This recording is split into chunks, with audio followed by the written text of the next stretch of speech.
ಆತ್ಮೀಯ ವಿದ್ಯಾರ್ಥಿಗಳೇ, ಸಾಮಾನ್ಯವಾಗಿ ನಾವು ಕಳೆದ ಕ್ಲಾಸಲ್ಲಿ ಭಾರತೀಯ ಇತಿಹಾಸದ ಪ್ರಮುಖ ವೈಶಿಷ್ಟ್ಯಗಳ ಬಗ್ಗೆ ನಾವು ಅಧ್ಯಯನ ಮಾಡಿದ್ವಿ.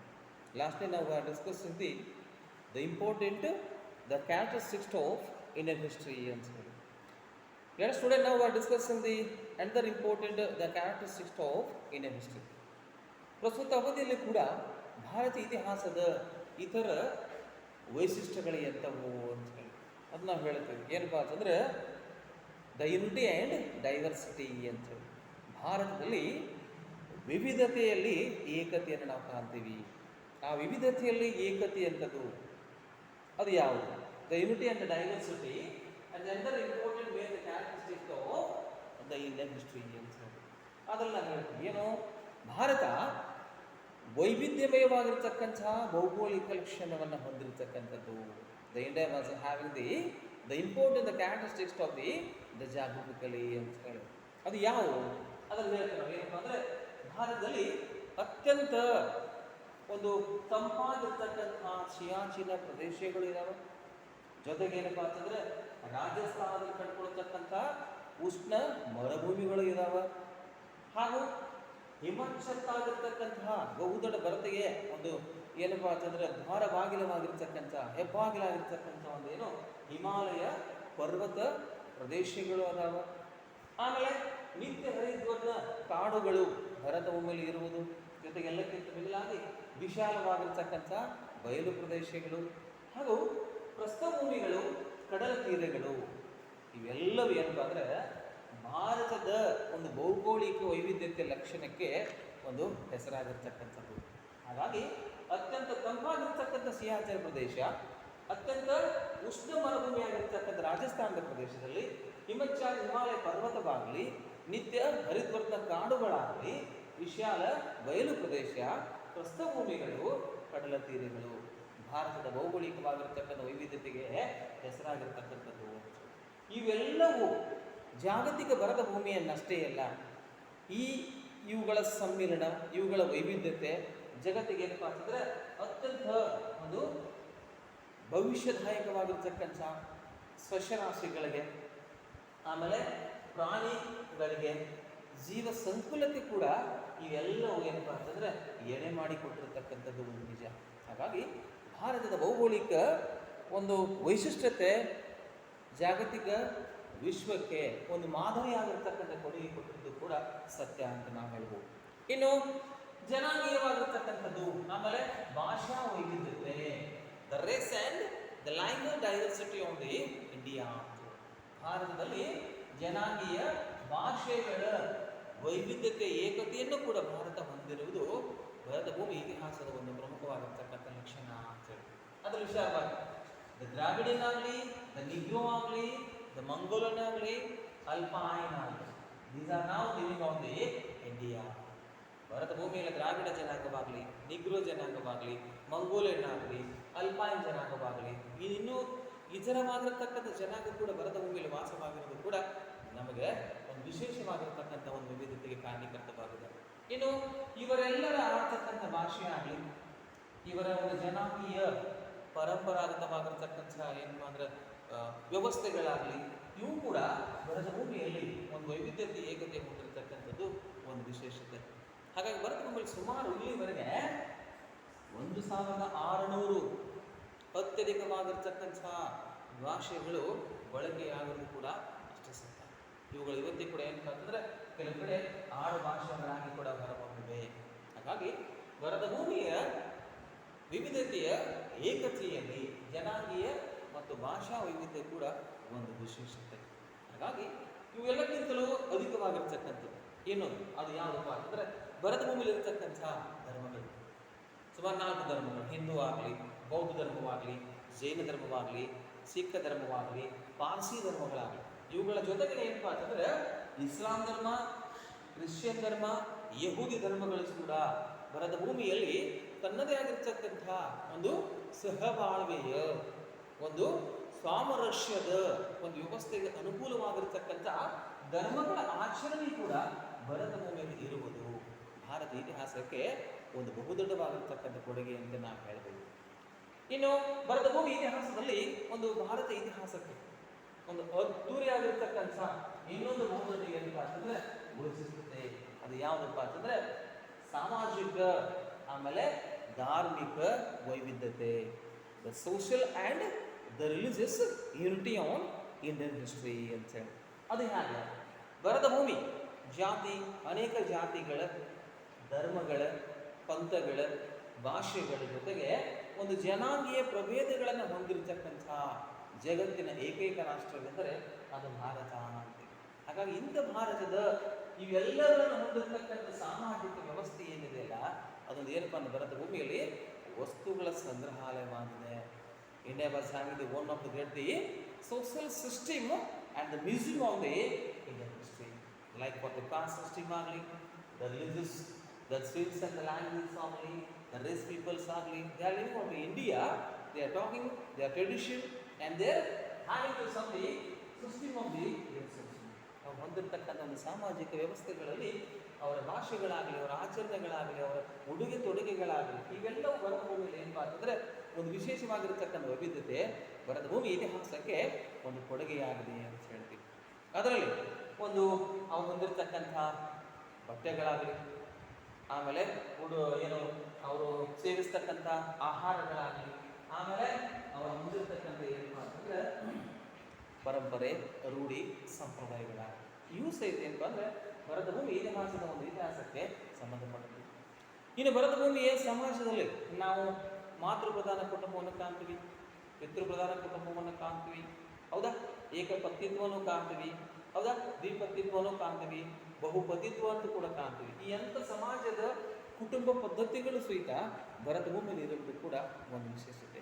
ಹಾಗಾಗಿ ಅನೇಕ ಜನಾಂಗಗಳ, ಜಾತಿ ಧರ್ಮಗಳ, ಪಂಥಗಳ, ಆಚರಣೆಗಳ, ಉಡುಗೆ ತೊಡುಗೆಗಳ, ಹೌದಾ, ಆಮೇಲೆ ಅನುಕರಣೆಗಳ ಜೊತೆಗೆ ಒಂದು ಸಾಮಾಜಿಕವಾಗಿರ್ತಕ್ಕಂಥ ವ್ಯವಸ್ಥೆಯಲ್ಲಿ ಭರತ ಭೂಮಿಯಲ್ಲಿ ವಾಸವಾಗಿರ್ತಕ್ಕಂಥ ಒಂದು ವಿಶೇಷತೆ ಭಾರತಕ್ಕೆ ಏನಪ್ಪ ಅಂತಂದರೆ ಒಂದು ವೈವಿಧ್ಯತೆ, ಏಕತೆಯನ್ನು ಮೂಡಿಸಿಕೊಳ್ಳತಕ್ಕಂಥ ಒಂದು ಲಕ್ಷಣವಾಗಿ ಕೂಡ ಇದು ಹೊರಹೊಮ್ಮಿದೆ ಅಂತ ಹೇಳ್ತೀವಿ. ಇನ್ನು ಭರತ ಭೂಮಿ ಇತಿಹಾಸದಲ್ಲಿ ನಾವು ಕಂಡುಕೊಳ್ತಕ್ಕಂಥ ಇನ್ನೊಂದು ಏನಪ್ಪ ಅಂತಂದರೆ ವೈವಿಧ್ಯತೆಮಯವಾಗಿರ್ತಕ್ಕಂಥ ಏಕತೆ ಯಾವುದು? ಅದು ಆರ್ಥಿಕವಾಗಿರ್ತಕ್ಕಂಥ ವೈವಿಧ್ಯತೆ. ಯಾಕಂದರೆ ಇಲ್ಲಿ ಭರತ ಭೂಮಿ ಇವತ್ತೇ ಕೂಡ ಉತ್ತರದಲ್ಲಿ ಏನಪ್ಪ ಅಂದರೆ ಹಿಮಾಲಯ ಅಂತ ಹೇಳಿ, ದಕ್ಷಿಣದಲ್ಲಿ ಸಾಗರಗಳು, ಆಮೇಲೆ ಭಾರತವನ್ನು ಪ್ರತ್ಯೇಕವನ್ನಾಗಿಸ್ತಕ್ಕಂಥ ಒಂದು ಪ್ರದೇಶಗಳಾಗಿ ಇವೆಲ್ಲ ಹೊರಹೊಮ್ಮಿದ್ದಾವೆ. ಏನು? ಉತ್ತರದ ಹಿಮಾಲಯವಾಗಲಿ, ದಕ್ಷಿಣದ ಸಾಗರಗಳಾಗಲಿ, ಜಗತ್ತಿನ ಪರ್ಯಾಯ ಪ್ರದೇಶಗಳಿಗೆ ಭಾರತವನ್ನು ಒಂದು ಪ್ರತ್ಯೇಕವಾಗಿ ಇರ್ತಕ್ಕಂಥ ಪ್ರದೇಶವನ್ನಾಗಿ ಮಾಡುವುದು ಕೂಡ ಅಷ್ಟೇ ನಿಜ. ಹೀಗಾಗಿ ಈ ಪ್ರತ್ಯೇಕವಾಗಿರ್ತಕ್ಕಂಥ ಭೌಗೋಳಿಕ ಭಾಗವನ್ನು ಹೊಂದಿರತಕ್ಕಂಥದ್ದು ಕೂಡ ಭಾರತದ ವೈವಿಧ್ಯತೆಯ ಏಕತೆಯಲ್ಲಿ ಇನ್ನೊಂದು ಲಕ್ಷಣ ಅಂತ ಹೇಳಿ. ಇಂತಹ ಲಕ್ಷಣಗಳ ಜೊತೆಗೆ ಆಡಳಿತಾತ್ಮಕವಾಗಿರ್ತಕ್ಕಂಥ ಏಕತೆ ಕೂಡ ನಾವು ಭರತ ಭೂಮಿಯಲ್ಲಿ ಕಾಣ್ತೀವಿ. The administrative unity also hang for the Indian history ಅಂತ. ಕಾರಣ ಭರತ ಭೂಮಿಯಲ್ಲಿ ಹೇಗಿದೆಪ್ಪ ಅಂತಂದರೆ ಒಂದು ಸಮಾನವಾದ ಆಮೇಲೆ ಏಕರೂಪವಾಗಿರ್ತಕ್ಕಂಥ ಆಡಳಿತ ವರ್ಗವಿದೆ. ಕಾರಣ ನಮ್ಮಲ್ಲಿ 3 ಏನಪ್ಪ ಅಂದರೆ ಕ್ಲಾಸಿಫಿಕೇಶನ್ ಇದಾವೆ. At the time the administration to running the good the government of the India. ಒಂದು ಒಳ್ಳೆಯ ಸರ್ಕಾರ ನಡೆಸಬೇಕಾದ್ರೆ ನಮ್ಮಲ್ಲಿ ಆಡಳಿತ ವರ್ಗವೂ ಕೂಡ ಒಂದು ಸಮಾನವಾಗಿರ್ತಕ್ಕಂಥ ಏಕರೂಪವಾಗಿರ್ತಕ್ಕಂಥ ಆಡಳಿತವಾಗಿ ಹೊರಹೊಮ್ಮುವುದನ್ನು ಗಮನಿಸ್ತೀವಿ. ಒಂದು ಆಳುವ ವರ್ಗ ಅಂತೇಳಿ, ಇನ್ನೊಂದು ಏನಪ್ಪ ಅಂತಂದರೆ ಆಡಳಿತ ವರ್ಗ ಅಂತೇಳಿ, ಇನ್ನೊಂದು ಏನಪ್ಪ ಅಂದರೆ ಅಧಿಕಾರಿ ವರ್ಗ ಅಂತೇಳಿ. ಈ 3 ವರ್ಗಗಳ ಅಡಿಯಲ್ಲಿ ಒಂದು ಸಮಾನವಾಗಿರ್ತಕ್ಕಂಥ ರಾಜಕೀಯ ಏಕತೆಯನ್ನು ತರಲು ಭರತ ಭೂಮಿ ಏನಪ್ಪ ಅಂತಂದರೆ ಹೊರಹೊಮ್ಮಿದೆ ಅಂತೀವಿ. ಉದಾಹರಣೆಗಾಗಿ ನಾವು ಪ್ರಾಚೀನ ಕಾಲಾವಧಿಯಲ್ಲಿ ಮೌರ್ಯರ ಬಗ್ಗೆ ನೋಡ್ತೀವಿ, ಗುಪ್ತರ ಬಗ್ಗೆ ನೋಡ್ತೀವಿ, ಬಾದಾಮಿ ಚಾಲುಕ್ಯರ ಬಗ್ಗೆ ನೋಡ್ತೀವಿ, ರಾಷ್ಟ್ರಕೂಟರ ಬಗ್ಗೆ ನೋಡ್ತೀವಿ.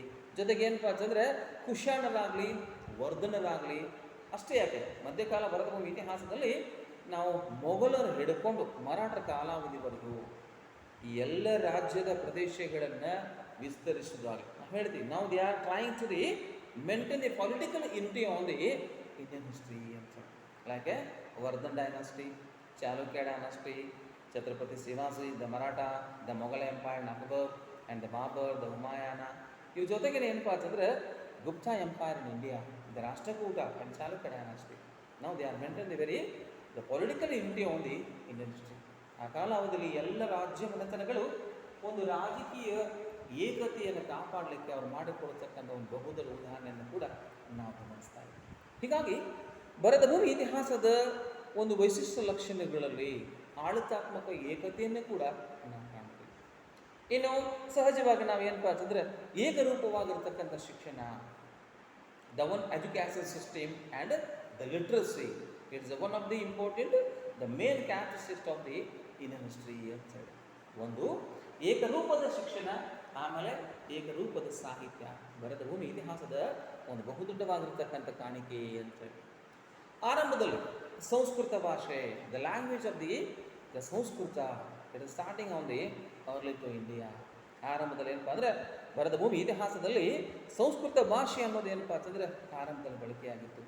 ವೈದಿಕ ಸಾಹಿತ್ಯ ಆಗಲಿ, ರಾಮಾಯಣ ಮಹಾಭಾರತಗಳಾಗಲಿ, ಭಗವದ್ಗೀತೆಗಳು, ಇವೆಲ್ಲವೇನಪ್ಪ ಅಂದರೆ ಭಾರತೀಯರಲ್ಲಿ ಏಕತೆಯನ್ನು ತರಲಿಕ್ಕೆ ಒಂದು ಸಹಾಯಕವಾಗಿರ್ತಕ್ಕಂಥ ಅಂಶಗಳಾಗಿ ಕೂಡ ಹೊರಹೊಮ್ಮತಕ್ಕಂಥದ್ದು.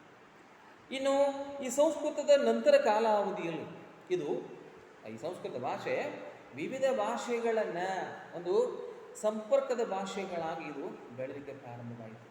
ಆ ಸಂಪರ್ಕದ ಭಾಷೆಗಳಿಗೆ ಮೂಲತನವಾಗಿ ಏನಂತಂದರೆ ಪಾಲಿ ಭಾಷೆ ಆಗಲಿ, ಪ್ರಾಕೃತವಾಗಲಿ, ಆಮೇಲೆ ಏನಪ್ಪ ಅಂತಂದರೆ ಇದರವಾಗಿರ್ತಕ್ಕಂಥ ಅಧಿಕ ಏನಪ್ಪ ಅಂದ್ರೆ ಹಳಗನ್ನ ಏನಪ್ಪ ಅಂದರೆ ಭಾಷೆಗಳಾಗಲಿ, ಇವು ಸಹಿತ ಏನಪ್ಪ ಅಂದರೆ ಸಂಸ್ಕೃತ ಜೊತೆಗೆ ಸಂಪರ್ಕ ಭಾಷೆಗಳಾಗಿ ಹೊರಹೊಮ್ಮಿ ಜನಸಾಮಾನ್ಯ ಭಾಷೆಗಳಾಗುವುದನ್ನು ಕೂಡ ನಾವು ಗಮನಿಸ್ತಾ ಇದ್ದೀವಿ.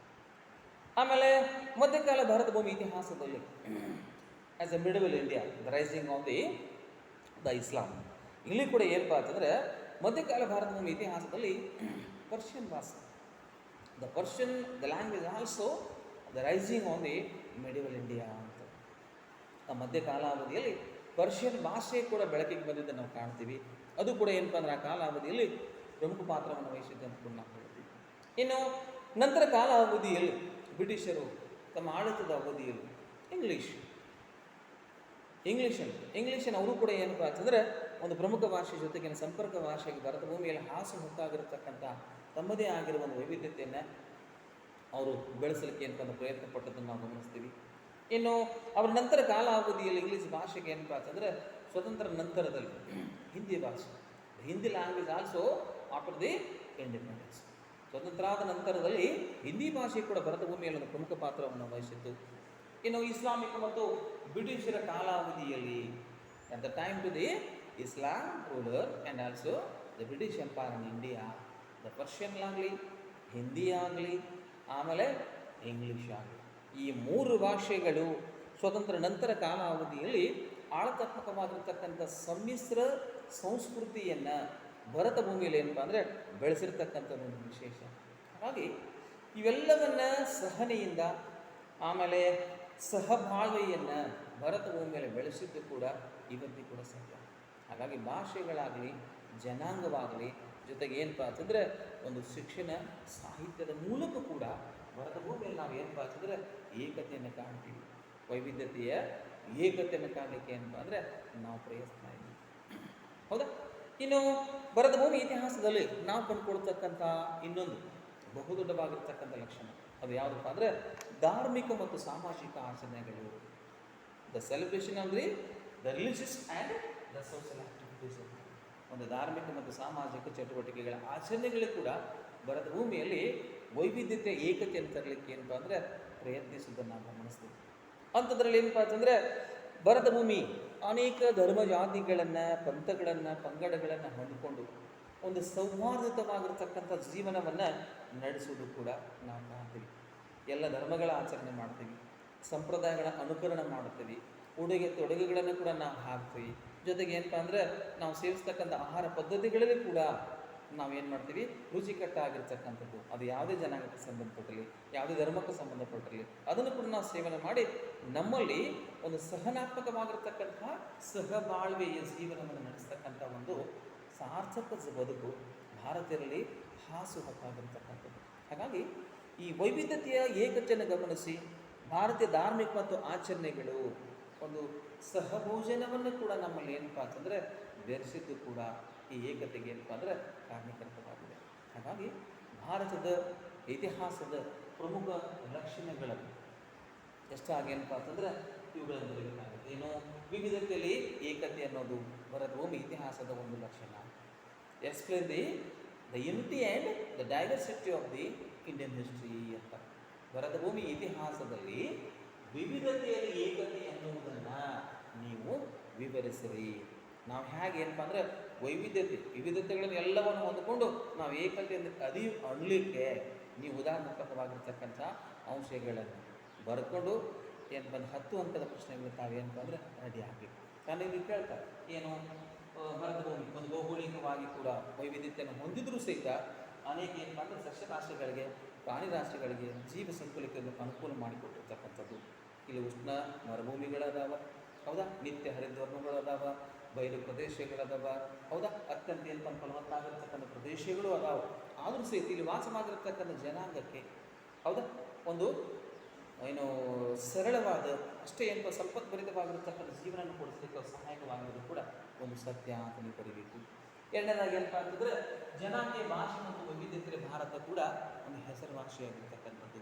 ಅದರಲ್ಲಿ ಏನಪ್ಪ ಅಂದರೆ ಅನೇಕ ಜನ ದ್ರಾವಿಡ ಆಗಲಿ, ನಿಗ್ರೋ ಜನಾಂಗವಾಗಲಿ, ಮಂಗೋಲಿಯನ್ ಆಗಲಿ, ಅಲ್ಪಾಯಿನ್ ಜನಾಂಗ ಇವರೆಲ್ಲರ ಆಡ್ತಕ್ಕಂಥ ಭಾಷೆ, ಅವರು ಹೊಂದಿರತಕ್ಕಂಥ ಜನಾಂಗೀಯ ಸಂಬಂಧಗಳು, ಹೌದಾ, ಅವರು ಹೊಂದಿರತಕ್ಕಂಥ ಸಾಮಾಜಿಕ ವ್ಯವಸ್ಥೆಗಳ ಜೊತೆಗೆ ಅವರು ಆಡ್ತಕ್ಕಂಥ ಭಾಷೆಗಳು ಕೂಡ ಭರತಭೂಮಿಯಲ್ಲಿ ಆಗಿರತಕ್ಕಂಥ ಒಂದು ಏಕತೆಯನ್ನು ಕೂಡ ನೀವು ಬರಬೇಕು. ಇನ್ನು ಭರತಭೂಮಿಯಲ್ಲಿ ಅನೇಕ ಧರ್ಮಗಳ ಒಂದು ತವರು, ಜೈನ ಆಗಲಿ, ಹಿಂದೂ ಆಗಲಿ, ಬೌದ್ಧ ಧರ್ಮವಾಗಲಿ, ಪಾರ್ಸಿ ಆಗಲಿ, ಇಸ್ಲಾಂ ಆಗಲಿ, ಕ್ರೈಸ್ತ ಧರ್ಮವಾಗಲಿ, ಹೌದಾ, ಯಹೂದಿಯ ಈ ಎಲ್ಲ ಜನಾಂಗ ಧರ್ಮಗಳ ಒಂದು ತವರು ಕೂಡ ಭರತಭೂಮಿ ಆಗಿದ್ದರಿಂದ ಆಯಾ ಧರ್ಮಗಳ ಆಚರಣೆಯಲ್ಲಿ ಪ್ರತಿಯೊಬ್ಬರೂ ಕೂಡ ತಮ್ಮದೇ ಆಗಿರತಕ್ಕಂಥ ಜೀವನವನ್ನು ಅಷ್ಟೇ ಏನಪ್ಪ ಅಂದರೆ ಸೌಜನ್ಯವಾಗಿ ಸಹಬಾಳ್ವೆಯಿಂದ ಆಚರಣೆ ಮಾಡಿಕೊಡ್ತಕ್ಕಂಥ ವಿಶೇಷತೆಯನ್ನು ಕೂಡ ನಮ್ಮ ಭರತಭೂಮಿಯನ್ನು ಕಾಣ್ತಕ್ಕಂಥದ್ದು ಅಂತ ಹೇಳಿ ಇದನ್ನು ಕೂಡ ನೀವು ಮೆನ್ಷನ್ ಮಾಡಬೇಕು.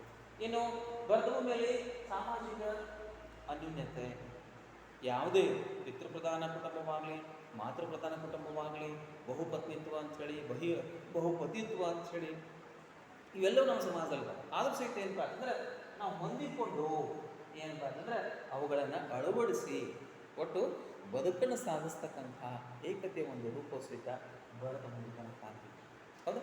ಆಮೇಲೆ ಭೌಗೋಳಿಕ ಒಂದು ಏನಪ್ಪ ಅಂದ್ರೆ ಅಸಮಾನತೆಯನ್ನು ನಾವು ಏನಪ್ಪ ಅಸಮಾನತೆ ಅನ್ಇಕ್ವಾಲಿಟಿ ಜಾಗ್ರಿಫಿಕಲ್ ಫ್ಯೂಚರ್ಸ್ ಆನ್ ಇಂಡಿಯಾ ಅಂತ ಹೇಳಿ ಭರತಭೂಮಿಯಲ್ಲಿ ಏನಪ್ಪ ಅಂದರೆ ಭೌಗೋಳಿಕವಾಗಿರ್ತಕ್ಕಂಥ ಅಸಮಾನತೆ ಇದೆ. ಆ ಅಸಮಾನತೆಯಲ್ಲೂ ಸಹಿತ ಭಾರತೀಯರು ತಮ್ಮದೇ ಆಗಿರ್ತಕ್ಕಂಥ ಒಂದು ವಿಶಿಷ್ಟದ ಸಂಪನ್ಮೂಲ ತಾಣಗಳ ಉಪಯೋಗ ಮಾಡಿಕೊಂಡು ಅತ್ಯಂತ ಶ್ರೀಮಂತ ಜಗತ್ತಿನ ರಾಷ್ಟ್ರಗಳಲ್ಲಿ ಒಂದಾಗಿರ್ತಕ್ಕಂಥ ಪೈಪೋಟಿಗೆ ಕೂಡ ಭರತಭೂಮಿ ಇರುವುದು ಕೂಡ ಒಂದು ಅಷ್ಟೇ ಏನಪ್ಪ ಅಂತಂದರೆ ಮಾರ್ಮಿಕ ವಿಷಯ. ಇನ್ನು ಶಿಕ್ಷಣ ಮತ್ತು ಸಾಹಿತ್ಯದ ಜೊತೆಗೇನೆ ಧಾರ್ಮಿಕ ಮತ್ತು ಸಾಮಾಜಿಕ ಆಚರಣೆಗಳು ಇವೆಲ್ಲವೂ ಏನಪ್ಪ ಅಂದರೆ ಭರತಭೂಮಿ ಇತಿಹಾಸಕ್ಕೆ ಒಂದು ಪೂರಕವಾಗಿರ್ತಕ್ಕಂಥ ವೈವಿಧ್ಯತೆಯನ್ನು ನೀಡ್ತಕ್ಕಂಥದ್ದು. ಆ ವೈವಿಧ್ಯತೆ ಏಕತೆಯಲ್ಲೇ ಭಾರತೀಯರು ತಮ್ಮನ್ನು ಎಲ್ಲವನ್ನ ಅಳವಡಿಸಿಕೊಂಡಿರುವುದನ್ನು ಕೂಡ ನಾವು ಗಮನಿಸಬೇಕು. ಹಾಗಾಗಿ ನಿಮಗೆ ಪ್ರಶ್ನೆ ಏನು ಕೇಳ್ತಾರಪ್ಪ ಅಂದರೆ ಭರತಭೂಮಿಯಲ್ಲಿ ಅಥವಾ ಭಾರತ ಇತಿಹಾಸದ ವೈವಿಧ್ಯತೆಯ ಏಕತೆ ಅನ್ನೋದನ್ನು ನೀವು ಸ್ಪಷ್ಟಪಡಿಸಿರಿ ಅಂತ ಕೇಳ್ತಾರೆ. ಎಲ್ಲ ಜನಾಂಗ ಧರ್ಮ ಎಲ್ಲ ಐತಂದ್ರೂ ಸಹಿತ ಮತ್ತು ನಾವು ಏಕತೆ ಹೇಗೆ ಬದುಕಿರಿ ಅನ್ನೋದು ಕೂಡ ನೀವು ತಿಳಿಸ್ಬೇಕಾಗುತ್ತೆ. ಹಾಗಾಗಿ let us now continue the tomorrow. Thank you.